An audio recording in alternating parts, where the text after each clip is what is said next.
My mom kicked me out for her new family, then demanded college money for my siblings when she found out I'm successful. To put things in perspective, my mother gave birth to me at the age of 20, and my biological father was never involved. He never wanted children, she told me, and because they had only been dating for a few months when she became pregnant, she offered him the option to leave, which he did. She stated that because of the bitterness of their breakup, she had chosen not to demand child support from him and he had also refused to pay. Never talking again was convenient for both of them. She was fortunate to have my grandparents' unwavering support and encouragement, which enabled her to finish her schooling and secure employment. She dated a couple men while I was younger, and she began dating Harry, a co-worker, when I was about 8 years old. Before getting married, they dated for over 3 years. Although we weren't very close, Harry and I got along well enough to put up with each other being in the house. When my mom became pregnant 4 years after they were married, everyone was overjoyed, including me. In retrospect, I probably should have known what was going to happen, but I was too preoccupied with the idea that my mother would always support me. I hoped mom wouldn't leave me now because she had endured a lot of challenges raising me by herself. She obviously distanced herself from me after she married Harry, and we began to drift apart, but I thought it was only a phase and that things would improve. During her pregnancy, I did my best to be encouraging, but she appeared to get angrier every time I was there. To avoid disturbing her, I made the decision to become scarce, but it seems that I wasn't inconspicuous enough. She and Harry sat me down for a serious conversation 6 months after she gave birth to twins. They informed me that they couldn't keep me in the house since they had 2 children to look after. They couldn't legally throw me out without getting in trouble because I was still a juvenile, having just turned 16. By highlighting the financial burden of providing for a big family, on their meager income, they attempted to persuade me otherwise. Since we had been living comfortably up until that point, I honestly didn't think it was hard to maintain 2 adults, 1 teenager and 2 kids on the salary of 2 web engineers. They clearly only wanted me gone. I genuinely didn't want to leave, so even at that point I attempted to offer ways to stop it. If money was a problem, I offered to acquire a job, but my mother said she wanted to save money and resources for the children who deserved it more. She stated that they deserved to stay with them more than I did, not that they needed this more. That was all it took for me to decide that I had to leave because it was obvious that no one wanted me. They knew I had enough dignity to know I was unwanted, so they had only nudged me in the right way after I left, without even telling me where I should go. Their strategy was successful. Since they hadn't really evicted me, it wasn't technically an eviction, but I would still consider it to be the same. I felt like I had no other choice after they had forced me into a difficult situation. I went straight to my grandparents' house when I left that day. They wanted to be there for the twins, so even though they were upset about what my mother had done, they didn't cut her off. At 16, I obtained part-time work because I could no longer financially rely on my grandparents due to their advanced age. When my mom and Harry went to visit my grandparents with the kids, I would see them every now and then, but they seldom ever inquired about me. They tended to be very formal, as if they didn't miss me at all, even when they did see me. They actually appeared to be happy without my presence. I was saddened by my mother's apparent decrease in irritability, but I knew there was nothing I could do about it. Until it was time to go to college, I lived with my grandparents. My mom wasn't involved with me even then, so I had to rely on friends to assist me get settled in my dorm because my grandparents weren't old enough or healthy enough.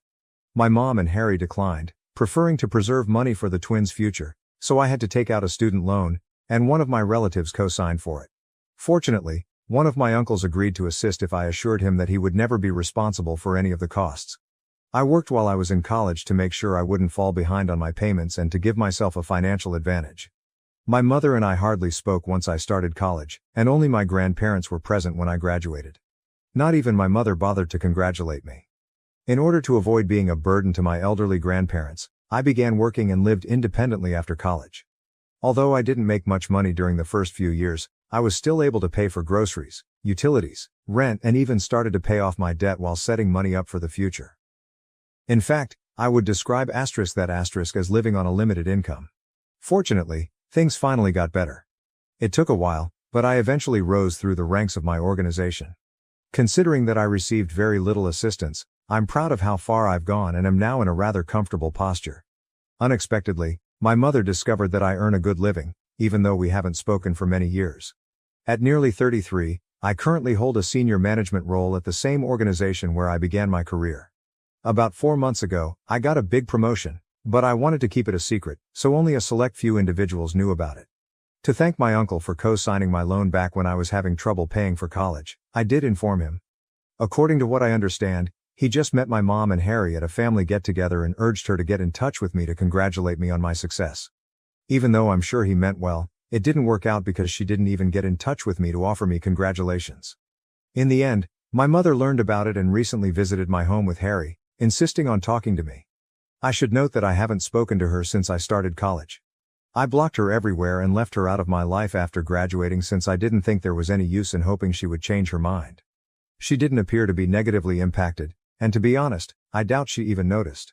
Only my grandparents, who were aware that I disliked discussing my mother, were in contact with me and they steered clear of the subject.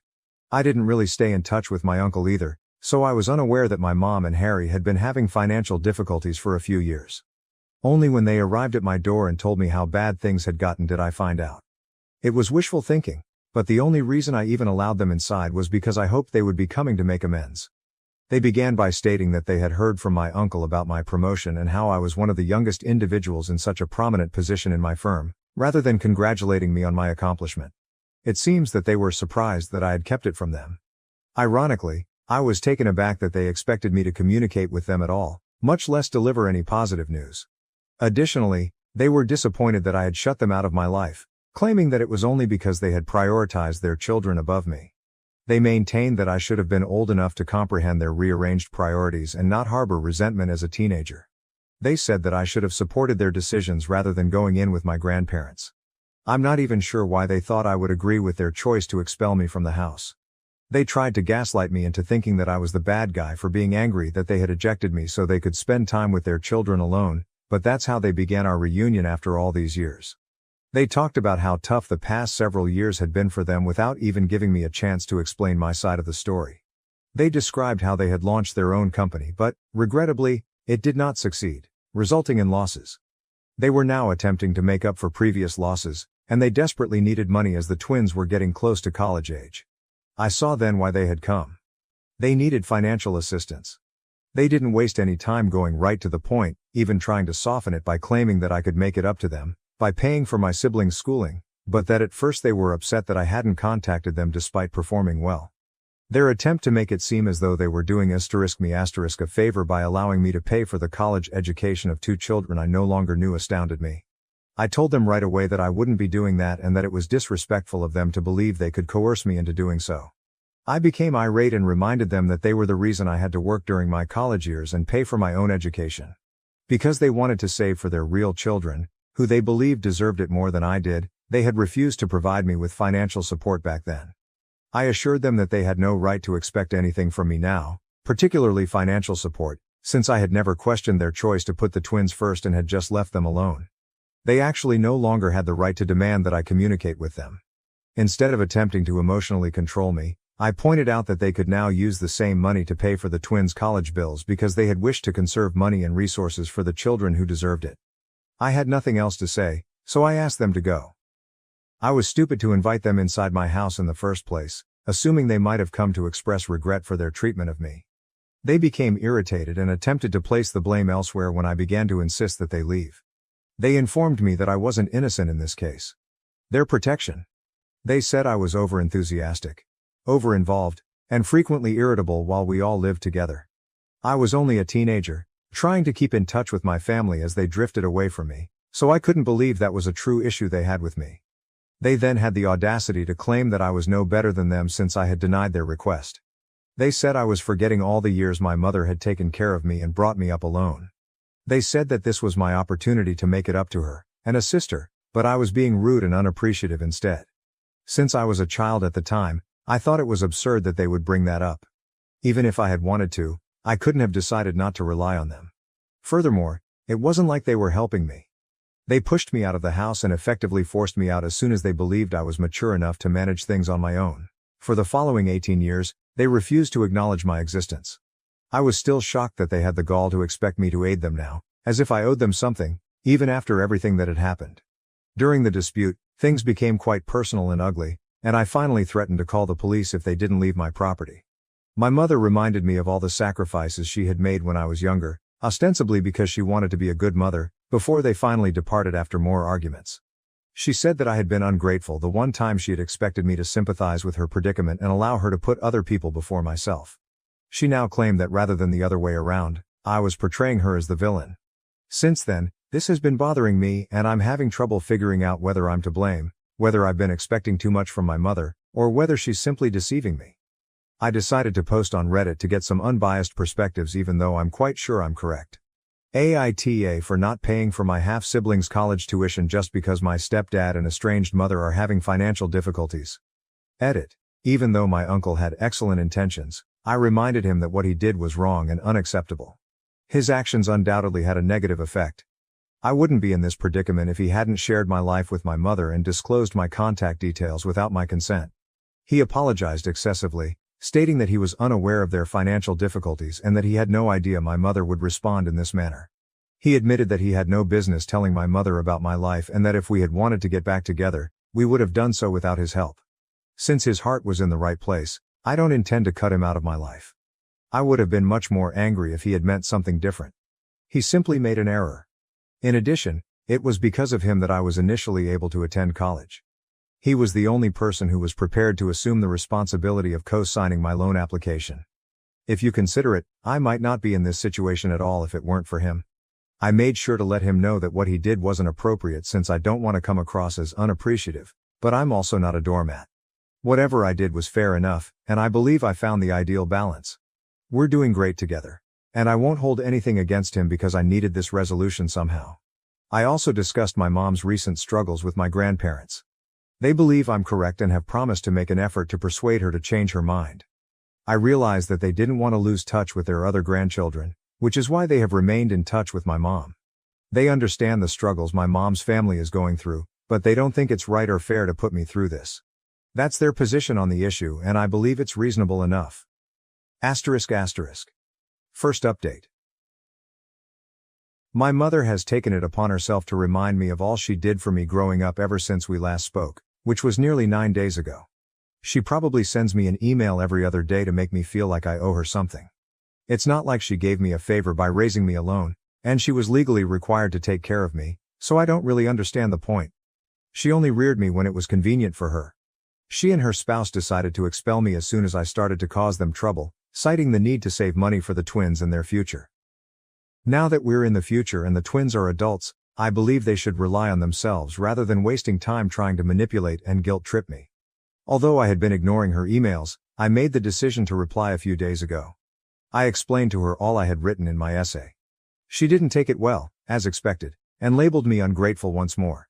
I just informed her that calling me names would not alter the truth and that I no longer wanted to have any contact with her because she had been a bad mother.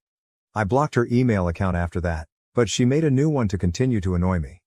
Since she never done the same for me, I blocked that one as well, and I'll keep doing so until she understands that I'm not here to mope about her. To be honest, I'm glad we're finally having this discussion because I think it will end quickly and I'll have the necessary closure. Only because I was still clinging to the hope that perhaps they had changed, that perhaps they were here to congratulate me and make amends, did I welcome them into my house and talk to them that day. However, speaking with them made me realize that they are just not the type of individuals who are able to experience regret, guilt or shame. I've fully given up on ever making amends with them after it once again made me realize how self-centered and cunning they are. Second update. I believe that my mother's appearance at my place of employment earlier today was the most bizarre thing she has ever done.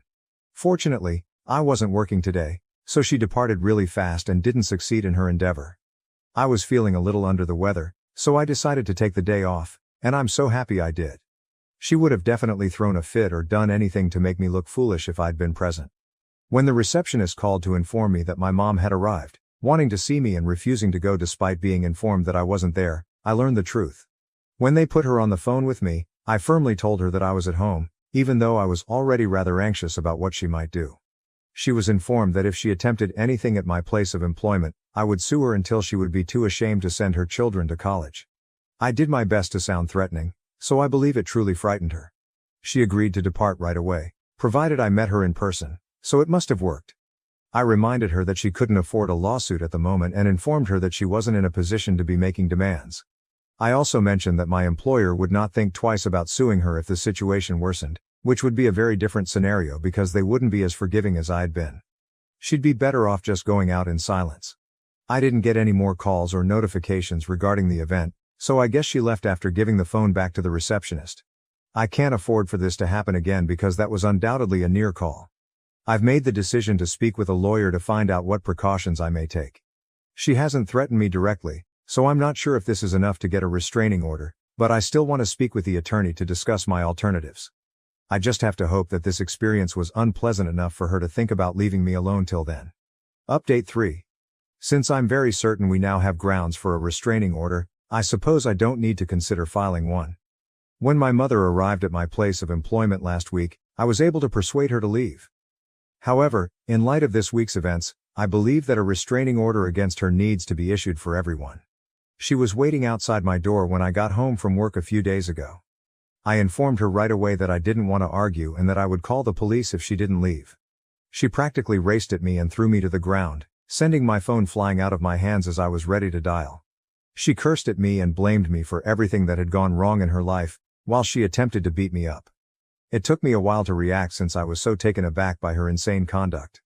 However, because I consistently work out and am much younger than her, it was simple for me to overwhelm her when I did.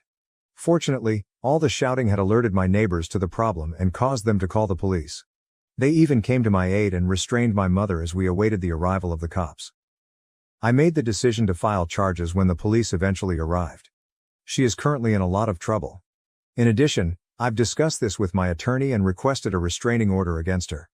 I've been informed that Harry has taken the children and moved in with his parents. I'm not sure if he intends to come back anytime soon. He apparently challenged her about her behavior after saving her and informed her that she couldn't continue acting in this manner. She also got into a fight with him, which seems to mean she's really lost it. I believe she finds it difficult to believe that I'm doing well in life, but in all honesty, she is to blame for her own issues. I will not be sorry for her. I'll have the restraining order in place soon, and since I'm making more money, I've already started thinking about moving into a larger home. Since now seems like the ideal moment, I'm going to start exploring my alternatives.